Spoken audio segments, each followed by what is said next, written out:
우리는 가끔 성경에 대한 오해를 하는 경우가 참 많이 있습니다.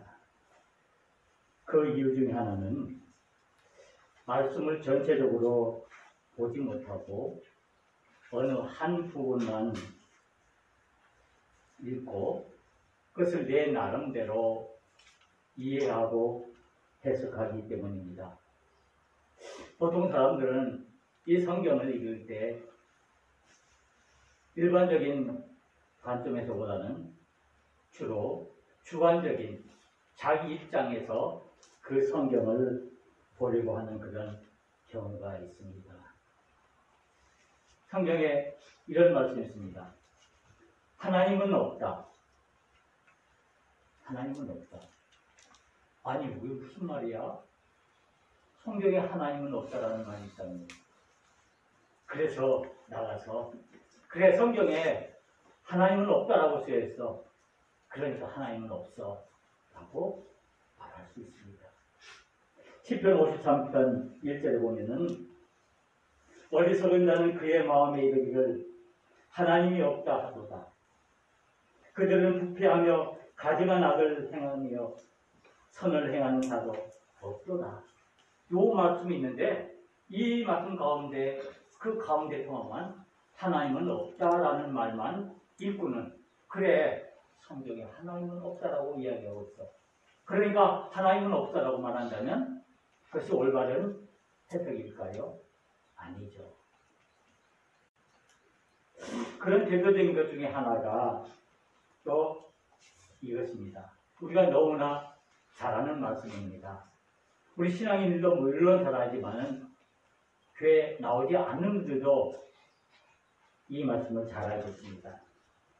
수고하고 무거운 짐진 자들아 다 내게로 오라. 내가 너희를 쉬게 하리라. 그렇죠. 아마 우리가 신앙생활 하면서 이 말씀을 수백 번, 수천 번 들었을 것입니다. 그렇죠? 그런데 이 예수님께서 이 말씀을 하실 때 여러분들은 이 말씀을 어떻게 이해하십니까? 수고하고 무거운 짐진 자들아 다 내게로 오라. 내가 너희를 쉬게 하리라. 어떻게 이해하시나요? 어떻게 이 말씀을 받는지요? 대부분 사람들은 예수님께만 나오기만 하면 우리가 가지고 있는 모든 문제, 모든 무거운 짐이 한순간에 눈 녹듯이 그냥 사그라지고 내가 살아가는데 아무런 문제도 없고 아무런 걱정거리 없이 내가 편하게 살 수 있어 라고 생각할 수 있습니다. 그렇죠? 맞죠? 예수님에게만 오면은 우리 모든 문제가 다 해결되어지죠. 믿습니까? 아멘. 그런데 과연 이것이 옳기도 하지만은 그렇다고 이 말이 다 맞을까요? 여러분들 그러면은 여러분들 예수님 믿고 교회 나서 신앙생활 하는데 여러분 앞에 문제 없습니까? 걱정거리 없습니까? 있습니까? 없습니까? 아마 여러분들 걱정거리가 하나도 없는 것 같네요. 저는 걱정거리가 투성입니다. 내 모든 문제들이 나의 무겁다고 느껴지는 그 짐들이 사라지지 않았어요. 그래서 늘 마음이 불안하고 불편하고 그런 가운데 있습니다.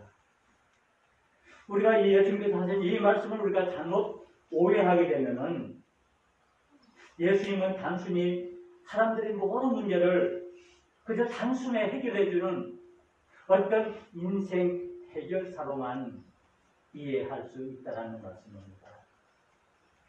그렇게 되면 본질적으로 예수님께서 하시고자 하는 그 말씀이 과연 그 뜻만 있는 건 아니겠죠. 단순히 우리가 어떤 육적인 문제, 우리가 어떤 세상적인 그 문제, 그 어려운 그 짐들만을 해결하는 것, 그것만이 전부가 아니겠죠. 그래서 내 자신이 기도하고 내 자신의 그 어려운 문제들이 금방 해결되면은 하나님께 할렐루야 감사하지만은 그것이 혹시 금방 이루어지지 않고 금방 그 문제가 해결되지 않는다면 그것 때문에 마음의 상처를 받아서 실망하고 좌절하고 더 나아가서는 믿음이 흔들리는 그런 상태에 이르게 됩니다.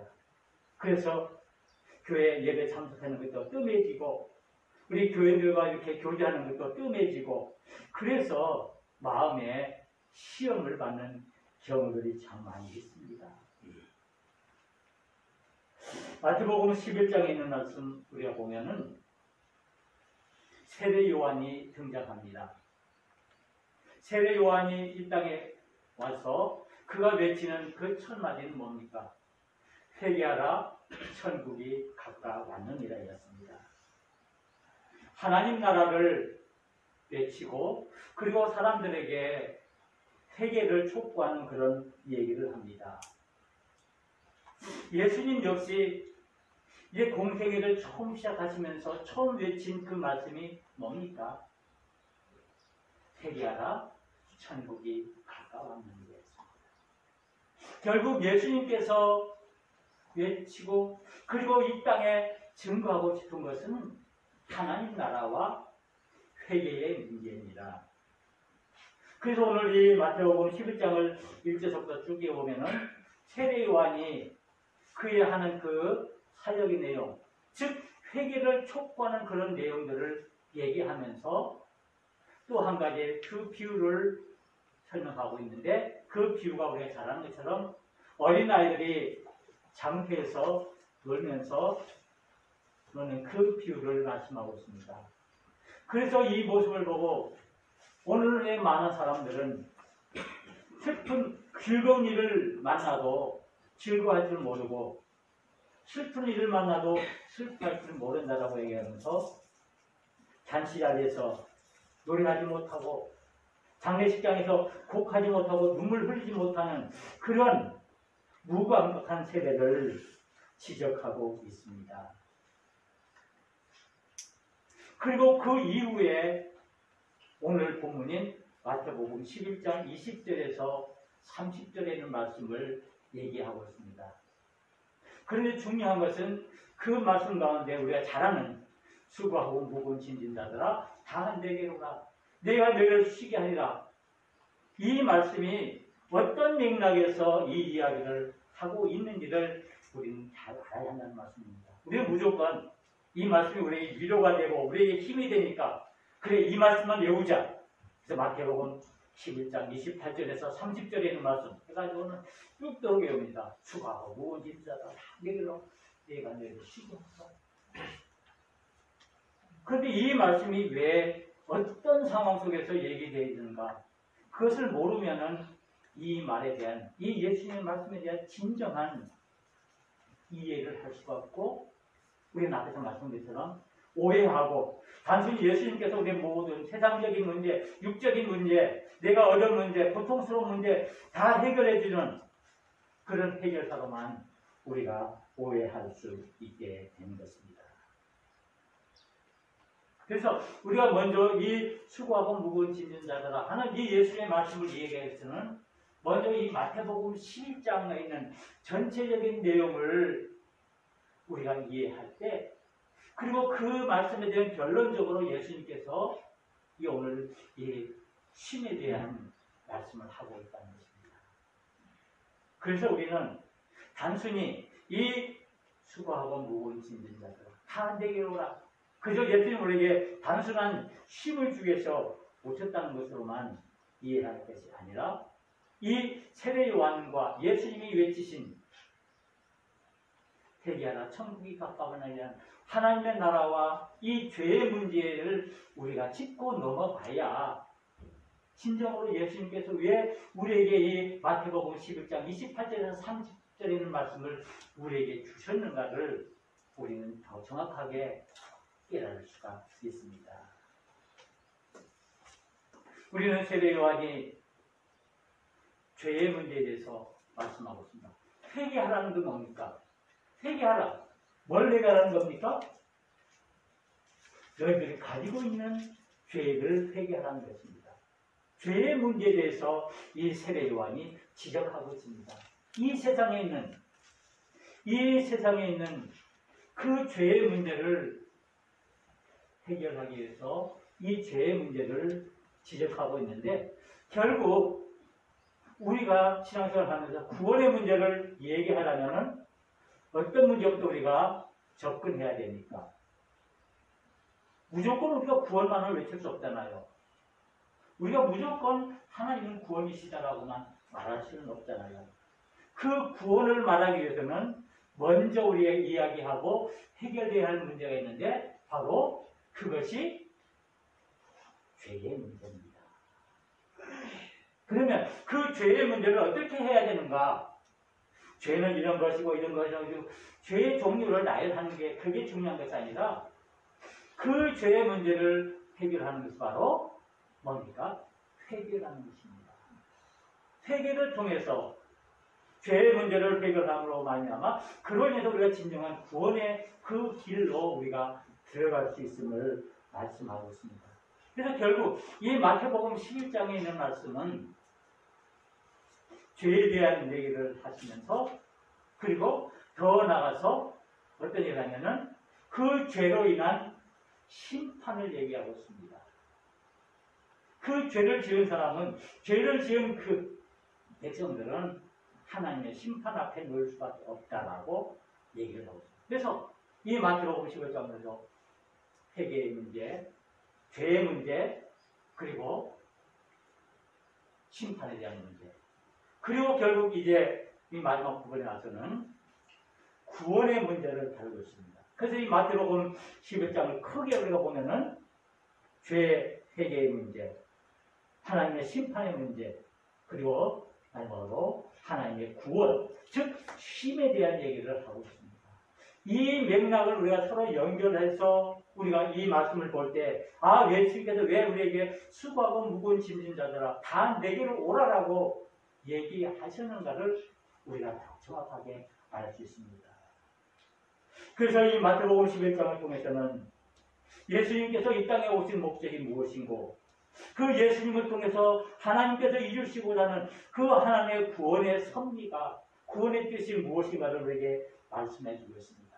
그러면서 이제 구원의 문제를 얘기하고 있는데, 여기서 말하는 구원은 해방을 의미하며 자유함을 얘기하고 있고, 더 나아가서 오늘의 본문 말씀에 표현대로 한다면 쉼의 문제를 얘기하고 있습니다. 그래서 여기서 말하는 것은 단순히 우리가 어떤 세상에서 육적인 그런 문제가 아니라 그것을 뛰어넘어서 영적이고 더 심오한 그런 문제를 얘기하고 있는 것입니다. 우리 육적인 문제를 해결하기 위한 것이 아니라 우리가 영적인 회복을 통해서 하나님 나라를, 구원함을 얻는 길을 말씀하고 있는 것입니다. 이제 우리는 오늘의 본문 말씀을 죄와 구원의 관점에서 오늘 본문을 우리가 자세히 들어봐야 합니다. 그래서 이 마태복음에 대해서 더 구체적으로 이런 내용들을 우리에게 말씀하기 위해서 오늘 우리가 함께 읽은 마태복음 11장 20절에서 30절에 있는 말씀을 통해서 이제 말씀하고 있습니다. 여기서 이제 문제를 제기합니다. 20절에 보면은 처음 이렇게 시작합니다. 예수께서 권능을 가장 많이 행하신 고을들이 회개하지 아니함으로 그때 책망하시되, 그 회개에 대해서 얘기하시면서 구체적으로 그 회개가 무엇이고 그로 인해서 이어지는 그 결과가 무엇인가를 우리에게 말씀하고 있습니다. 그러면서 예수님께서 공생애를 시작하시면서 갈릴리 지역에서 많은 사역을 하셨습니다. 거의 예수님의 그 활동 범위가 그 갈릴리를 중심으로 해서 그 일들을 행하셨습니다. 그런데 오늘 본문의 말씀에 보면은 이렇게 말씀하고 있습니다. 이 갈릴리에 있는 마을이 바로 베스다와 고라신입니다.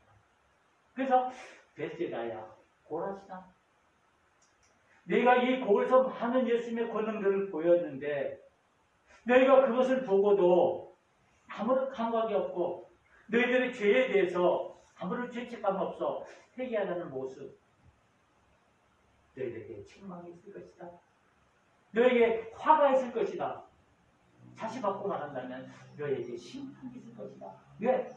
너희들의 그 죄에 대해서 회개하지 않기 때문에, 죄의 문제를 해결하지 않기 때문에 내가 너희를 심판할 것이라는 말씀입니다. 그러면서 말씀하시니, 만약 구약시대에 있었던 그 시돈과 두로가 그들이 이와 같은 내가 행한 능력들을 보았다면 그들은 무릎을 꿇고 죄를 뒤집어 쓰고 회개했을 것이다. 이 시돈과 두로는 어떤 나라입니까? 구약시대 때 이 바벨론 국경에 있던 나라입니다. 거기는 항구 도시인데, 그래서 그 도시는 정말 많은 금과 은, 이와 같이 귀중한 것들이 많이 있었습니다. 이 레바논 있는 나라. 그래서 솔로몬이 성전 지을 때도 거기에 쓰여진 나무가 어떤 나무입니까?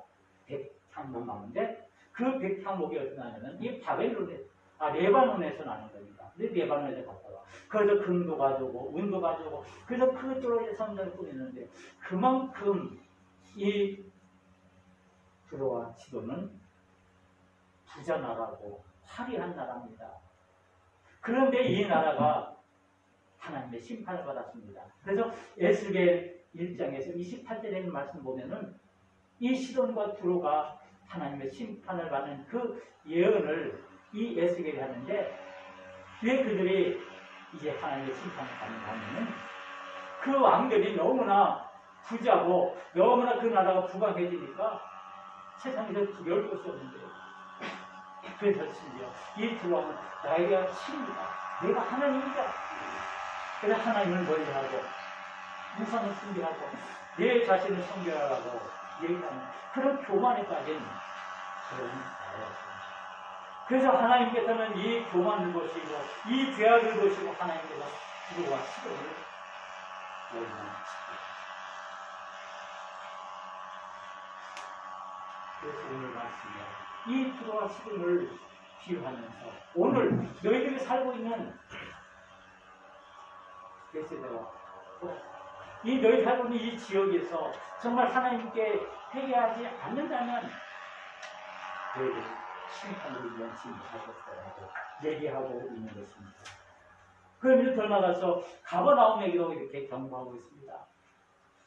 너희들 이 하나님이 행하신 그 능력, 여기서 얼마나 수많은 이적들이 있는지 모릅니다. 예수님께서 행하신 그 이적들, 병고치료, 오병이의 기적, 풍랑이를 거르치는 그런 기적, 모든 지역을 다 행했는데도 이 사람들이 믿지 않습니다. 결국 이 베세다와 고라신 가버나움은 많은 예수님의 능력을 보고도, 많은 것을 알고도 믿지 않는 죄를 범했습니다. 그래서 그들이 심판 아래 놓이게 되었습니다. 소돔도 어떤 곳입니까?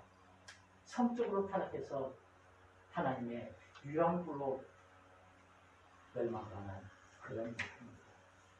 그 소돔조차도 내가 이런 능력을 보았다면 그 소돔도 회개하고 그들 지금까지도 이 소돔이 있을 것이다 라고 얘기하고 있습니다. 마찬가지로 시돈과 두로, 소돔이 멸망합니다. 너희들이 하나님 앞에서 그 죄들을, 너희 자신들의 죄들을 회개하지 않으면 너희들에게 심판이 임할 것이라고 말씀하고 있습니다. 그래서 결국 오늘 이 마태복음 11장 28절에서 30절에는 말씀을 좀 얘기하고 싶은 것은 회개의 문제와 구원의 문제를 우리에게 말씀하고 가는 것입니다. 그래서 진정한 구원이 무엇인지, 우리가 어떻게 해야 구원함을 받을 수 있는지, 그리고 그 구원함을 받은 사람의 상태는 어떤 모습인지를 우리에게 말씀해 주고 있습니다.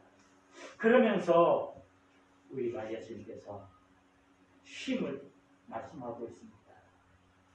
쉰다는 게 뭡니까? 우리가 마음이 편안한 상태, 아무런 걱정, 근심 없이 내가 하고 싶은 대로 편히 쉬는 것을 말합니다. 그래서 우리가 직장생활 하면서 공부하면서 또 가정생활 하면서 여러 가지 일들을 하면서 우리가 너무나 힘들고 피곤한 가운데 있죠. 그래서 우리는 웬만하면 스트레스 받습니다. 왜 자꾸 우리를 누르는 것들이 너무나 많이 있어서 늘 우리의 마음이 무겁고 우리가 너무나 견디기 힘들어서 우리의 삶에서 때로는 도망가고 싶고 도피하고 싶은 그런 마음이 있지 않습니까? 그래서 직장도 그냥 내팽개치고 내 하는 일도 다 내팽개치고 사업도 내팽개치고 그저 산속에 들어가서 몇 달 동안 그냥 아무 생각 없이 살았으면 좋겠다 라고 생각하는 그런 마음이 우리 마음속에 일어날 수 있죠. 그런데 결국 오늘 말씀을 통해서 우리에게 주시는 말씀은 왜 우리 사람들이 인간들이 수고하고 무거운 짐을 지는가? 여러분들에게 짐이 뭡니까? 여러분의 건강의 문제, 물질의 문제, 자녀의 문제, 사업의 문제, 그리고 여러 많은 사람들의 관계의 문제, 여러 가지가 포함되어 있죠. 그런 것들에 대해서 여러분 얼마나 피곤하고 힘이 듭니까? 정말 하루하루 살아가는 게 어쩌면 기적인지 모를 정도로 우리가 힘들게 해요. 그래서 내가 한 며칠 혹시 아무 생각 안 하고 쉬었으면 좋겠다. 그래서 우리가 몸 때리기 대회라는 것도 있어요. 아무것도 안 하고 그저 가만 앉아 있어가지고 뭐 하루 뭐 이틀이고 그냥 아무 생각 없이 멍하니 있는 그런 대회에서 하거든요. 우리 현대인들은 이 쉼을 갈망하고 있습니다. 그래서 휴가를 내서 여행도 가고 자기가 좋아하는 취미생활도 하고 그러면서 이 쉼을 즐기려고 하는데 우리가 근무적으로 어떻게 하겠습니까? 이 외의 쉼의 문제가 이 무거운 짐의 문제가 어디서 시작됩니까? 내가 돈이 없어서 제대로 쉬지 못합니까? 내가 능력이 없어서 내가 좋은 곳을 알지 못해서 내가 마음대로 쉬지 못합니까? 오늘 성경은 이에 대한 해답을 주고 있습니다. 우리 사람들의 인간들의 무겁고 힘든 그 문제는 결국은 죄의 문제에서 시작된다는 것입니다. 우리의 수고가 죄에서 시작된다는 겁니다. 그러니까 창세기 3장에 보면은 아담과 하와가 하나님께 범죄하고 그 이후에 하는 게 뭡니까? 하나님께서 그들에게 이제 벌을 줍니다. 어떤 벌을 줍니까? 너희들이 하나님의 말씀에 동원하고 불순종하기 때문에 너희들에게 이제는 수고하고 땀을 흘려야 되구나. 그래서 남자는 노동해야 되고 또 여자는 자녀를 낳는 고통을 주었다라고 하죠. 그래서 이것들이 그 땀 흘리는 노동, 그것이 바로 수고인데, 그럼 어떤 면은 우리 인간들에게 무거운 죄인데, 우리는 이런 죄의 문제 때문에, 죄의 문제 때문에 우리는 고통받고 힘들하고 무거운 짐을 지고 하루하루를 살아가는 것입니다.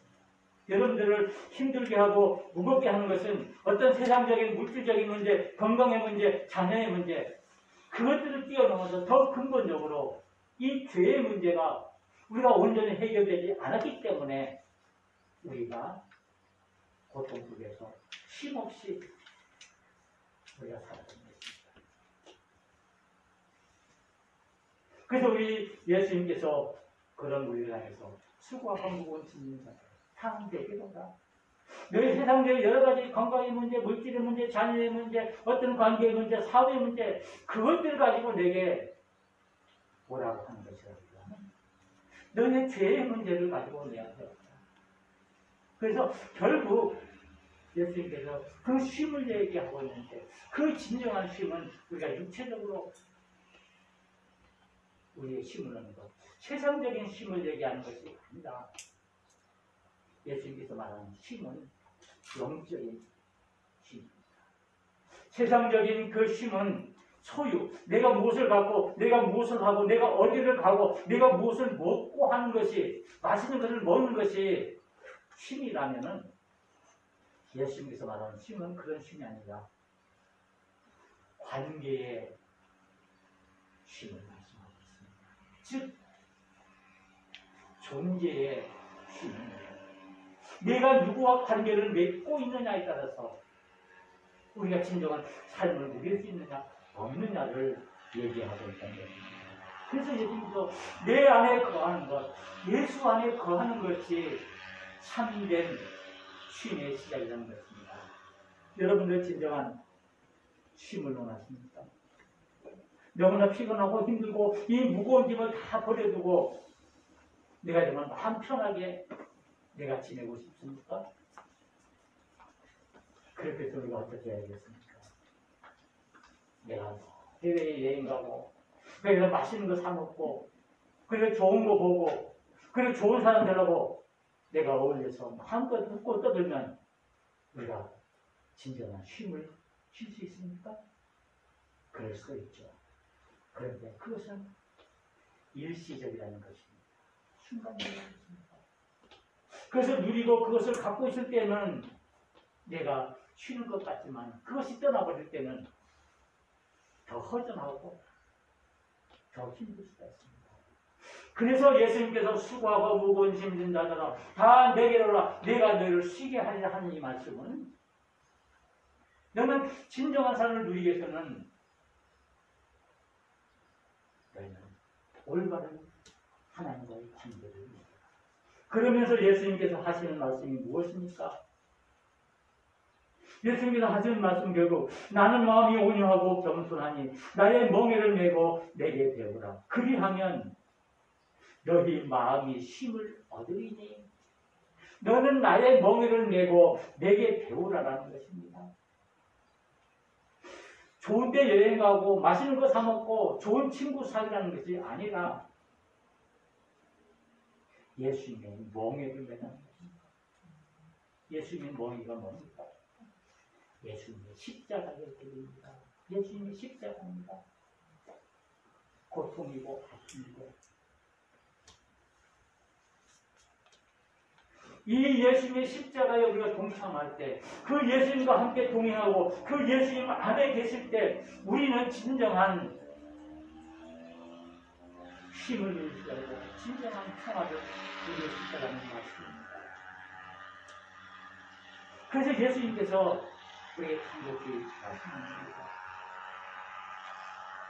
이는 내 멍에는 씻고 내 짐은 가벼웁니다. 나는 비록 너희들의 죄의 문제를 해결해 주기 위해서 내가 그 고난, 아픔, 그 피 흘리는 그 십자가를 지고 내가 그 길을 걸어간 그 내 멍에를 너희들로 이것도 치고 따라오라. 내게 배우라는 말씀은 뭡니까? 나를 따라오라는 것입니다. 나처럼 행하라는 것입니다. 예수님께서 지신 그 십자가를 지고 묵묵히 예수님이 걸어가신 그 길을 걸어갈 때 그 속에서 우리가 진정한 영적인 힘을 누릴 수가 있고 진정한 하나님의 평안을 누릴 수 있다라고 말씀하고 있는 것입니다. 우리 인간은 죄로 인해서 우리는 고통과 무거운 짐을 질 수밖에 없는 그런 모습입니다. 그럼에도 불구하고 하나님께서는 우리들을 긍휼히 여기서 불쌍히 여겨 주셔서 이 땅에 오셨습니다. 결국 이 마태복음이 우리에게 말하고자 하는 것이 뭡니까? 우리를 구원하시기 위해서 구원의 왕으로 오신 그 예수님을 말씀하고 있습니다. 이 예수님은 당시 어떤 세상적인 우리의 욕심을 그 욕망을 채우기 위해서 오신 것이 아니라 우리의 영적인 구원을 위해서 우리의 참된 전인적인 우리의 구원을 위해서 이 땅에 오신 것을 말씀하고 있습니다. 이 쉰다는 것은 노는 것과는 다르죠. 우리는 진정한 쉼을 누려야 합니다. 단순히 우리의 모든 문제, 근심, 걱정 그런 무거운 짐들이 사라졌다고 우리가 유유자적하게 그저 룰루랄라 다니는 그것이 쉼을 누리는 것 아닙니다. 아무것도 안 하고 그저 멍하게 시간을 보내는 것이 쉼이 아닙니다. 쉼을 통해서 우리는 새로운 힘을 얻는 겁니다. 여러분들 사용하고 있는 핸드폰 하루 종일 잘 사용하기 위해서는 어떻게 해야 됩니까? 전날 밤에 밤새 충전해야 합니다. 충전 안 하면 불안해요. 이게 어떡하지 돼요? 그래서 습관적으로 그것을 충전하죠. 그래 충전이 꽉 되어 있어야 다음날 그 핸드폰을 사용할 때 아무것도 없습니다. 여러분들 전기차 사용하시죠? 마찬가지입니다. 전기차에 전기가 충전이 되어 있어야 마음 놓고 어디 가서 일을 볼 수 있지. 충전이 조금 되는 상태로 언제 길이 떨어질까? 언제 전기가 떨어질까? 그러면은 불안합니다. 마찬가지예요. 우리가 진정한 힘을 얻기 위해서는 단순히 세상적인 물리적인 방법으로 이것들을 해결하는 것이 아니다. 내가 하나님과 올바른 관계를 맺음으로써 오늘 말씀 그대로 예수 안에 있을 때 그 예수님이 주신 그 능력을 우리가 받고 그 능력으로 우리가 나아갈 때 우리가 진정한 쉼을 살 수 있는 것입니다. 네. 단순히 우리의 쉼은 우리의 힐링을 느끼는 것이 아닙니다. 힐링은 느낌입니다. 그런데 예수께서 말하는 쉼은 힐링이 아닙니다. 진정으로 우리가 영적으로 하나님과 그 관계에 있어서 하나님이 망하는 것을 말합니다. 우리가 어떻게 쉼을 얻을 수 있습니까? 진정한 쉼을 얻을 수 있습니까? 예수님 앞으로 나가는 것입니다. 오늘 이 수고하고 무거운 짐진 자들아 다 내게로 오라는 이 말씀은 예수님이 죄인들을 향한 초청의 말씀입니다. 그리고 나와 함께 하자. 비록 그 길이 십자가의 길이고 고통의 길이고 아픔의 길이라 할지라도 그러나 그 속에서 진정한 기쁨을 누리고 진정한 쉼을 누리는 것이 옳다라고 말씀하고 있습니다. 나는 마음이 온유하고 겸손하니 우리 주님은 하나님이십니다. 하나님의 본심이십니다. 왜 오늘 예수님께서 이 말씀을 하실까요? 우리를 복음으로 부르신 겁니다. 그래서 우리 죄의 문제를 해결해 주시고 우리를 주님의 사람들로 삼아주신다는 사실입니다. 이제 우리는 주님을 향해 나아가야 합니다.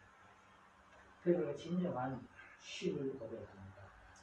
우리 주님께서 힘들고 지친 우리들에게 말씀하십니다. 수고하고 무거운 짐진 자들아 다 내게로 내가 너희를 쉬게 하리라. 기도하시겠습니다.